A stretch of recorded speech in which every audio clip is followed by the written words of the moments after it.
오늘은 이사야 17장 말씀 다메섹에 대한 경고라고 그렇게 시작을 합니다. 블레셋 그리고 모압, 이번에는 다메섹에 대한 경고. 경고라는 단어는 마사로 엄중한 말, 이런 의미를 갖고 있습니다. 1절에서부터 2절, 3절에 이르러 다메섹이 황폐해질 것이다 라는 그런 예언을 우리에게 주고 있습니다. 그런데 이 다메섹은 우리가 사도 바울이 다메섹 도상에 가다가 다메섹이라는 성에 가는 길에 예수 그리스도를 만나게 돼서 그가 회심하게 됐다라는 게 사도행전에 나오는 그 다메섹이 바로 이 다메섹입니다. 그러니까 다마스커스라고도 말하기도 하고, 이곳은 아람의 수도, 그러니까 아람이라는 그런 지역의 가장 큰 도시, 중심 도시라고 할 수 있는 곳입니다. 아람이라는 그런 단어는 높은 지대, 이런 의미를 갖고 있습니다. 그러니까 그쪽이 헐몬산으로 해서, 그리고 또 레바논 산맥 이렇게 끼고 있어서 높은 지대, 이런 어떤 의미를 갖고 있고, 그 아람이라고 하는 것은 그러니까 어떤 국가 이름이라기보다는 그 지역 이름이라고 할 수 있습니다. 근데 성경에서는 아람이라고 얘기하고, 지금 현재는 이곳이 시리아, 시리아 난민, IS 막 반군들하고 정부군하고 싸우면서 많은 난민들이 발생한 그 지역이 바로 이 시리아 지역인데, 그곳의 수도가 다메섹이라는 곳입니다. 그곳은 이집트로부터 시작을 해서 지금 이스라엘로 한다면 그 서쪽 해안길로 해가지고 쭉 올라가가지고 바로 이 다메섹을 거쳐야만이 저쪽 메소포타미아, 그러니까 그 쭉 갈 수 있는 곳입니다. 그러니까 아람이라고 하는 것은 우리가 잘 알다시피 리브가나 라반이 그쪽의 출신이잖아요. 그래서 밧단 아람이라고 창세기에는 나와 있는데, 그 밧단 아람, 그 아람이 바로 이 아람입니다. 그 아람 지역에 다메섹이라고 하는 도시는 중심 도시고 바로 수도라고 할 수 있는 그런 도시입니다.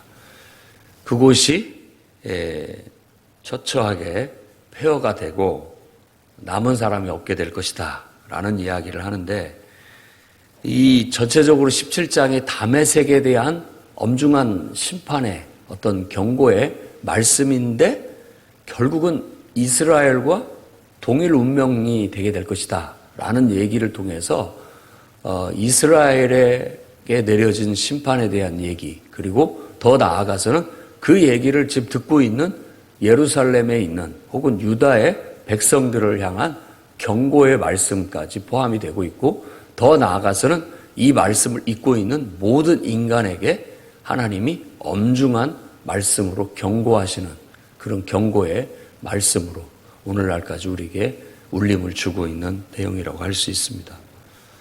그래서 3절 말씀에 에브라임 요새와 다메섹 나라와 아람의 남은 자가 멸절하여 이스라엘 자손의 영광같이 되리라 라고 그렇게 말합니다. 이스라엘 자손의 영광같이 되리라 라는 말을, 이것도 해석하기 나름입니다.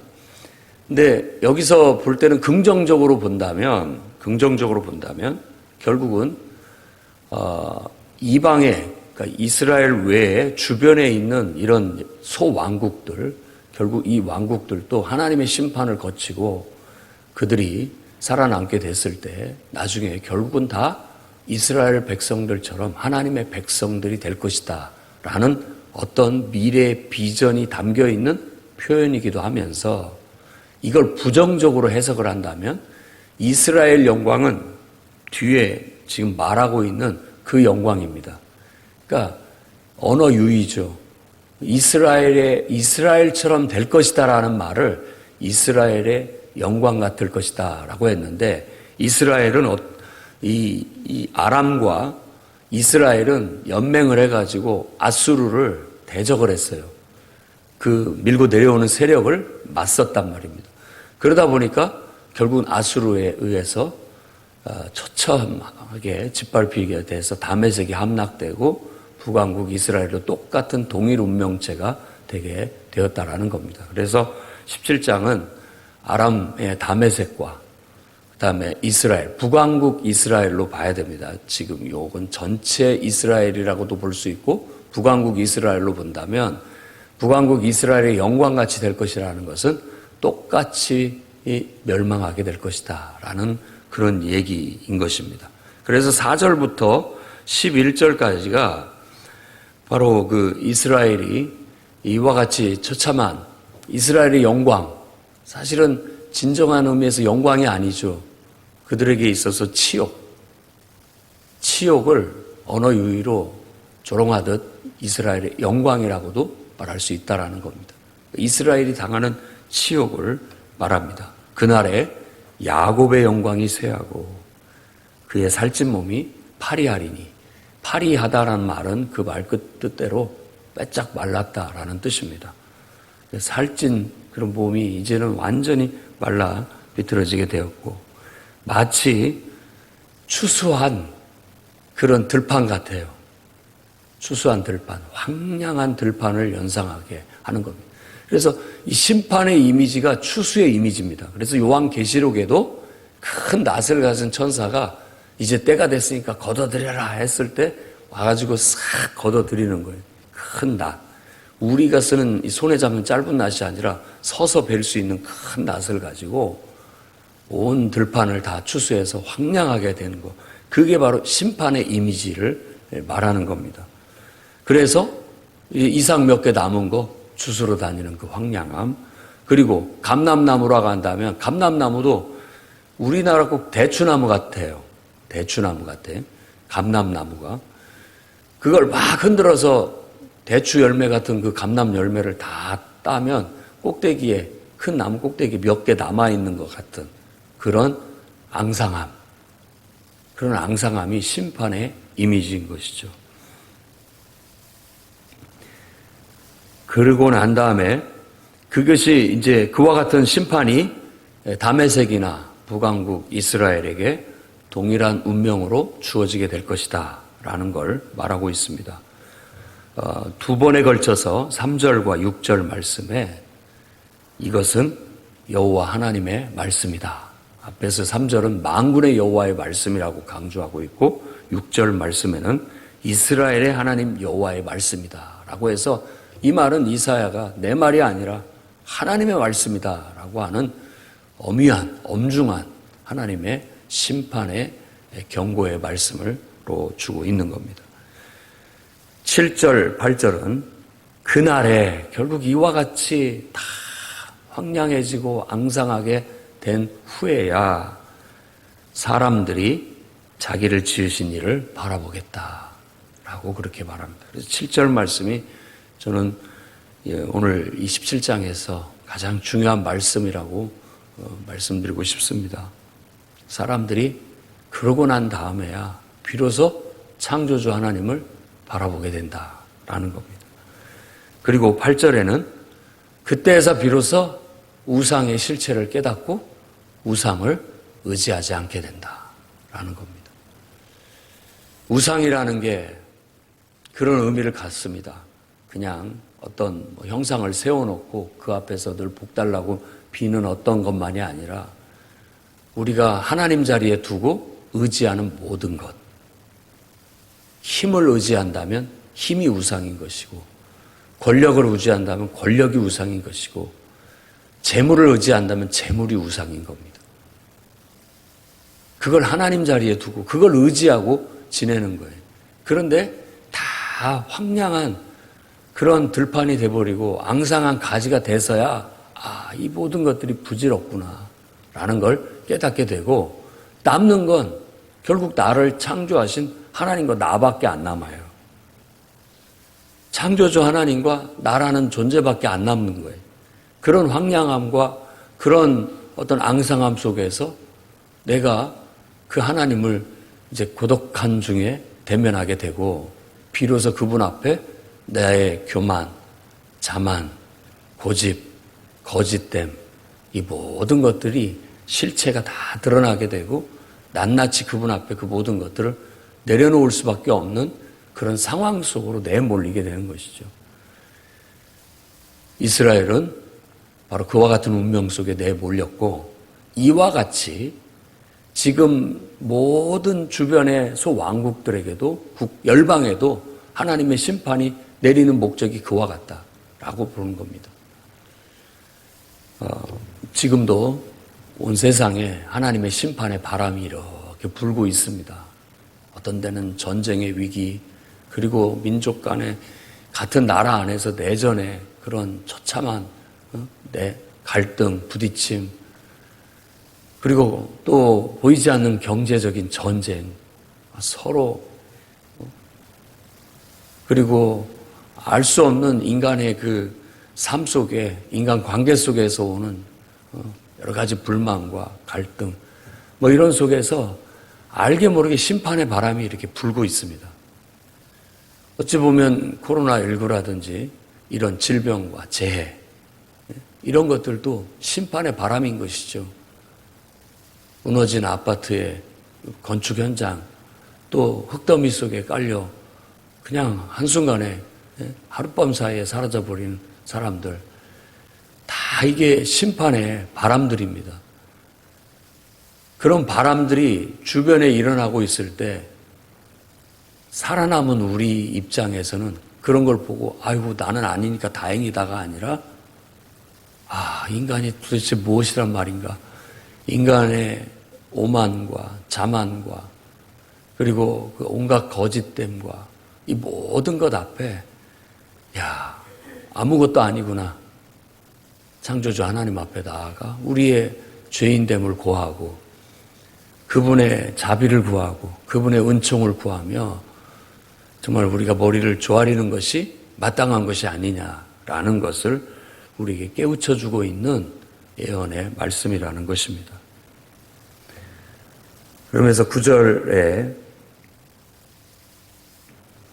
그날에, 다시 또 그날에라고 얘기하면서 그 심판의 날에, 그 심판의 바람이 부는 날, 심판의 물결이 세차게 밀어붙이는 날, 그 견고한 성읍들이 옛적에 이스라엘 자손 앞에서 버림받은 숲풀 속의 처소와 작은 산 꼭대기의 처소 같아서 황폐하리니, 결국은 심판의 물결 앞에 속수무책 결국은 다 휩쓸려 가고 무너져 내리게 될 것이다.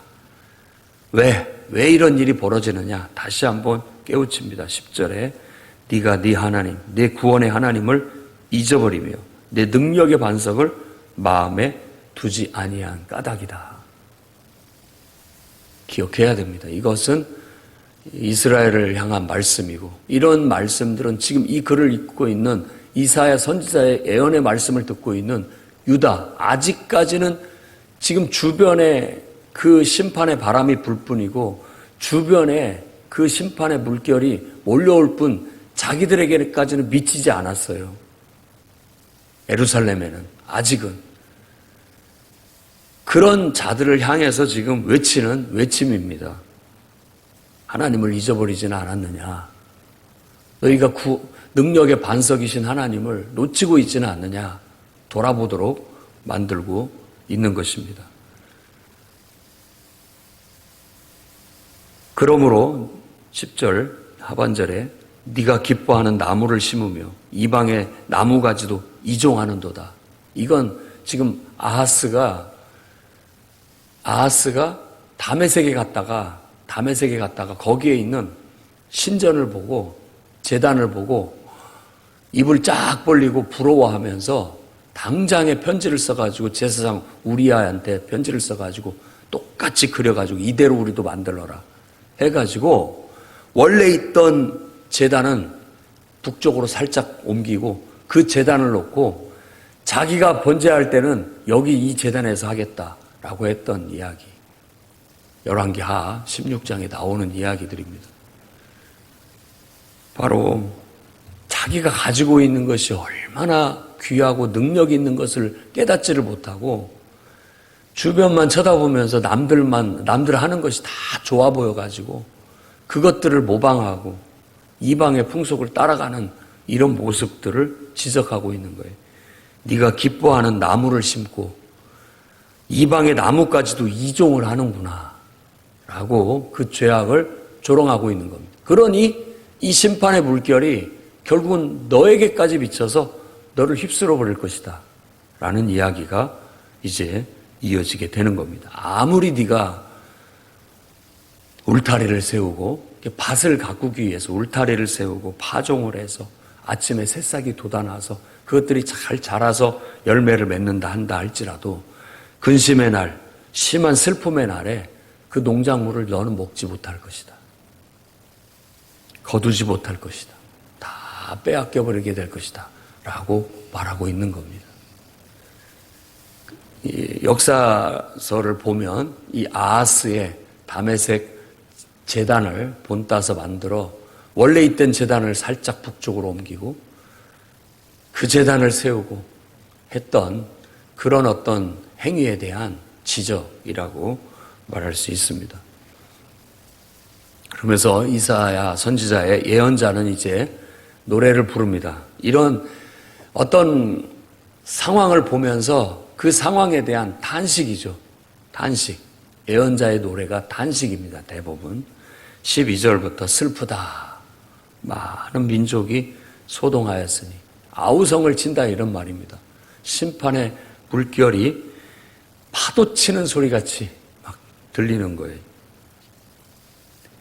열방들이 막 소동을 벌이면서 서로 죽이고 죽고 싸우는 그런 모습들을 이와 같이 은유적으로 묘사하고 있는 겁니다.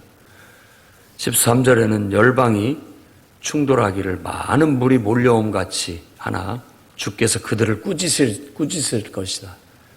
그러니까 열방이 막 물결 치듯 이렇게 밀려오고 난리 법석 그러니까 혼돈 어떤 격동하는 모습을 보여주는 것이죠. 결국 이 파도 격동하는 파도 밀려오는 파도를 우리는 어떻게 할 수 없지만 그 파도를 잠재우실 수 있는 분은 바람을 일으키는 하나님밖에 없습니다. 하나님밖에 없다는 걸 다시 한번 얘기하는 거예요. 그 파도, 그 바람 누가 잠재우고 꾸짖느냐? 바로 창조주 하나님밖에 없다는 거예요. 예수께서도 제자들과 함께 갈릴리 바다에 배 타고 가실 때 파도가 쳐 제자들이 두려워할 때 그 파도를 꾸짖으셨다고 얘기하지 않습니다. 창조주 하나님의 능력을 가지고 계신 분이라는 걸 보여주는 겁니다. 인생의 파도도 마찬가지입니다. 심판의 물결도 그렇고 흐르는 모든 세상에 부는 바람 그거 누가 잠재울 수 있느냐?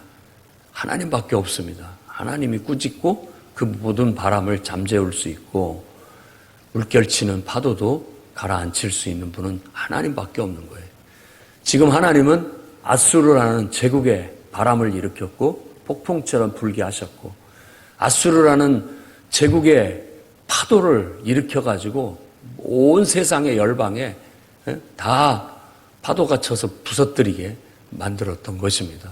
결국은 그 부는 바람이나 그 파도마저도 결국 하나님만이 그것을 꾸짖으시고 보응하시게 될 것이다 라는 거예요. 이게 지금 그 시대를 읽는 예언자의 해석입니다. 결국 하나님께서 제국이라는 아수르, 바벨론, 나중에 바사 제국, 페르시아 제국, 헬라 제국, 로마 제국이라는 연속되는 파도가 준비되어져 있어요. 꼭 계시록에 인의 재앙이 끝나면 나팔 재앙이 나오고 나팔 재앙이 끝나면 대접 재앙이 나오듯이 계속되는 이런 인간의 끊임없는 속에서 일어나는 욕망, 인류의 욕망이죠. 끊임없는 욕망, 탐욕의 파도는 그것들이 괴물이 되고 짐승이 되고 괴물이 돼서 이 세상에 파도칠 겁니다. 계속해서 파도치고 또 파도치게 될 거예요.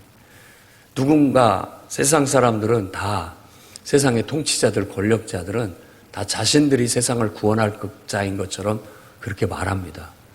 하지만 그들이 세상을 구원하지 못합니다. 그렇죠? 세상의 지도자들은 성경의 관점에서는 하나님의 선하신 뜻을 따라 하나님의 정의와 공의를 실현하는 그저 하나님의 도구일 뿐인 거예요. 자기들이 주지 못합니다. 그리고 그 쓰임이 다했을 때는 역사 속에서 그냥 물러나는 것이 지도자의 역할인 거예요. 근데 천년만년 홀로 자기가 권력을 쥐고 흔들기를 원하고 또 그런 절대 권력의 자리에 다 올라가기 위해서 온갖 탐욕과 그 속에 거짓과 온갖 악의 종합 세트들을 다 정말 아름다운 이름으로 포장해서 행하면서 살아가고 있는 이 세상은 결국은 그 모든 것들은 하나님만이 꾸짖으실 수 있고 하나님만이 그걸 잠재울 수 있다는 걸 우리는 믿어 의심하면 안 됩니다.